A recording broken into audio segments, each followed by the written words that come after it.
A sales inquiry conceptual map can help you understand the relationships between different concepts and identify the key ideas you need to focus on.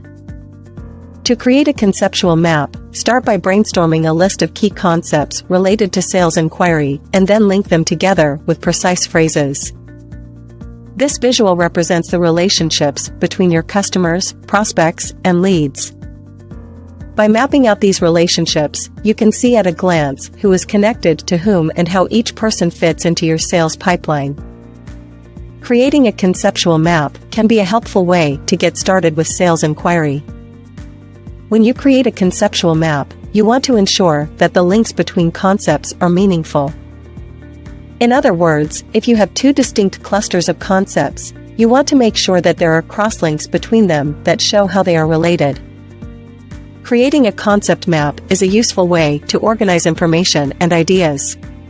What you should know before creating a conceptual map for sales inquiry: the main purpose of a concept map is to create order out of complexity and confusion.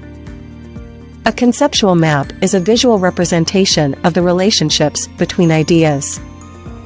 A conceptual map is a way to organize information and ideas. A conceptual map requires you to consider the relationships between concepts and ideas.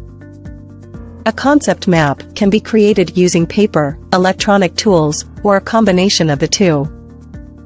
A concept map can be done individually or in a group. There are different types of conceptual mapping.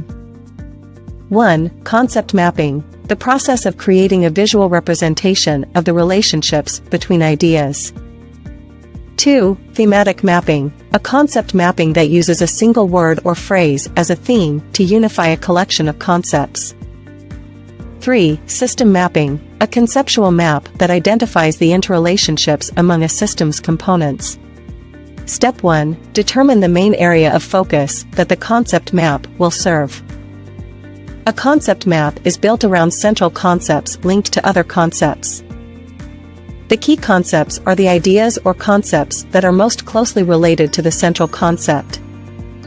The more concepts you include, the more complex the map will be.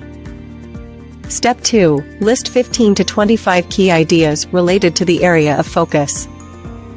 Find a balance between what you want to include and what the map can reasonably handle. Keep in mind that readers need to be able to understand and follow the map. It is better to have a few concepts that readers can easily grasp than a mass of information that is incomprehensible. Step 3. Rank the order of concepts from general to specific. The next thing to do is to decide how general or specific to make the concepts on the conceptual map. General concepts are broad ideas that apply to a wide range of situations. Specific concepts are more focused and apply to a narrower range of situations. The level of general or specific that you choose will depend on the purpose of your map and the readers. General concepts provide a broad overview that covers all the key areas, while specific concepts examine one aspect in detail. Step 4. Identify important relationships among concepts. You can then go on to identify relationships between the concepts. Relationships can be between two or more concepts. You want to identify the most important relationships for your map. You can ask yourself 3 questions. What is the relationship between these two concepts? Why are these concepts related? How does one concept relate to another? Step 5. Add precise linking phrases between concepts. You need to add linking phrases between concepts. An important step in the conceptual mapping process is linking concepts with linking phrases. A linking phrase is a combination of words that precisely describe the relationship between two or more concepts. First, identify the concepts that are linked. Then, decide what words you want to use to link the concepts together. Step 6. Refine conceptual structures. Review and refine distinct clusters of concepts. After you have added linking phrases between concepts, you should go back and check to see if the clusters are distinct. Distinct clusters are groups of concepts closely related to each other and can be easily identified. If the clusters are not distinct, you should refine the structures of the clusters by adding or removing linking phrases. Step 6. Refine conceptual structures, review and refine distinct clusters of concepts. After you have added linking phrases between concepts, you should go back and check to see if the clusters are distinct. Distinct clusters are groups of concepts closely related to each other and can be easily identified. If the clusters are not distinct, you should refine the structures of the clusters by adding or removing linking phrases. You can use the following questions to help you decide if the clusters are distinct. Are all the concepts related? Can the reader easily understand the relationships between the concepts? Are the linking phrases clear and concise? Does each cluster have a distinct focus? Step 7. Create coherence. Add meaningful crosslinks between distinct concept clusters. Once you have identified the distinct clusters, you should look for opportunities to add meaningful crosslinks between them. Crosslinks are links between distinct clusters of concepts. The purpose of adding crosslinks is to create coherence between the clusters. Readers will miss their connections if the clusters are closely related but not linked. Readers will not be able to make their associations between the clusters. To create coherence between the clusters, you must add meaningful crosslinks. Step 8. Review and revise concept maps for potential revisions.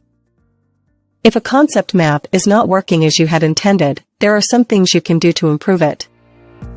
The first thing you should do is reread the map to see if you can identify any problem areas. If you find a missing concept, you can add it by connecting it to other related concepts. You can also add new concepts by linking them to existing concepts. You can also change the linking phrases to make them more accurate. Make sure to change the linking phrases wherever they appear. You can also change the order of the concepts to make the map easier to follow. Make sure to save your concept map in a digital format so that you can easily revise it in the future. When you are finished, you should have a neat and well-organized map that can be used as a sales inquiry tool. Here are some tips for review and revision. 1. Make sure all the concepts and ideas are linked. There should be no disconnected branches or dangling concepts. 2. Check for clarity and understanding. Make sure the map is easy to read and understand. 3. Look for errors and omissions. Ensure all the important information is included and there are no inaccuracies. 4. Consider revision. If you feel there are ways to improve the map, make the necessary change. Learn more at business901.com.